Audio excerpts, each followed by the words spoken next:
first step, obviously, is you've got to complete a climb. So mine is a very precarious V30, I'm going to call it. Anyway, when you get to the top, you want to get your quick draw, clip in, and then take your rope and put it through. And now if you're with someone, which you should be, you can ask them to take your slack, which I'm going to do myself very carefully, and just give yourself a wee rest before you get into the rest of the transfer. So, I'm clipped in, I'm safe. And so to start the transfer to abseil, you're going to unclip your personal safety from your belt, and you're going to put it into the chain of your anchor. And then you're going to do up the beaner, give it a wee squeeze test, and then what you're going to do is going to take your other quick draw which you got, and you're going to back up your safety. So I'm going to put this beaner in just below that first knot, put it up somewhere where it's going to take some of the weight, and if you don't get it right the first time, you can just move this around a wee bit. Right, and then I'm going to ask go off belay so I can test my system. So they're going to let me have a bit of slack, and right here we have the weight shared on both parts, so I'm safe. Right, so the next step, now that I'm safe, I'm going to ask them to go off belay, so off belay, and they're going to let me go off of all of this.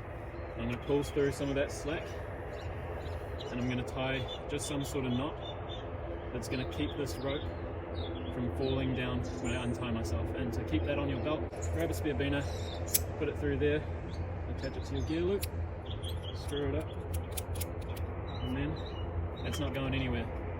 So my next step is I'm going to untie myself.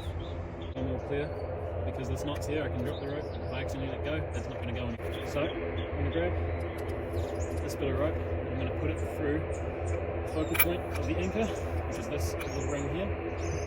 So the next step is to double up your rope and tie a figure 8 on a bite with a big tail, at least a shucker length long. So that's a nice length there. I'm just going to tidy up my knot, make sure it's nice and tight, just like that. And now I'm going to pull up like that, and see how that gets stuck. That means that this rope is again not going to go anywhere.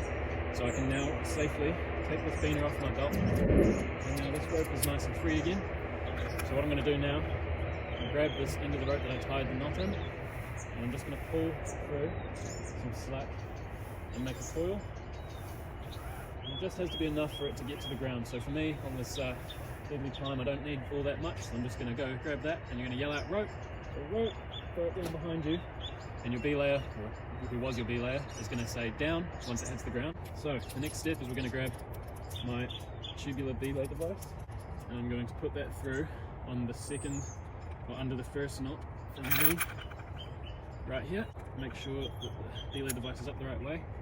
I'm going to take both strands of the rope and put it just like that, tighten it up, give it a squeeze test. The next step is we're going to grab our russock, and this we're going to attach around the rope by opening it up like that, keeping the two strands on top of each other nice and neat, and wrapping around between 3 or 4 times. So that should do me. I'm going to clip that in, slide that down a wee bit, screw up my beaner, and now to test the system, what we're going to do is we're going to grab the rope, the 2 strands up above my belay device, and grab it below, and I'm going to pull through a wee bit of slack before I do this, and then I'm just going to yank up, pull down. And so we're just trying to weight this system, see how my personal safety has gotten nice and loose. So we're just going to do that one more time, get as much through as I possibly can. And so that's all good. And then we've got to get the prusik up, and this bit can be a bit tricky. One thing I've found helps is to stand on the 2 ropes there, which gives it a bit of tension, and otherwise you can get your belayer to do the same thing. And now if I let go of that, hands free, the prusik has got me, and I'm off my personal safety. So now the last step is we're going to take this quick draw off, chuck that back on my loop, take my personal safety off, and that can just hang down there, or you can clip it on just anywhere down here if you want to keep it nice and tidy. Right, so go down, you get one hand on the dead rope below you, one hand on your prusik, slide down on your prusik and just lean into your harness, slide your hand, get yourself down, nice and easy. Down on the ground, I can just stand up, unclip my prusik, take that off, that back on my belt, undo my belay device,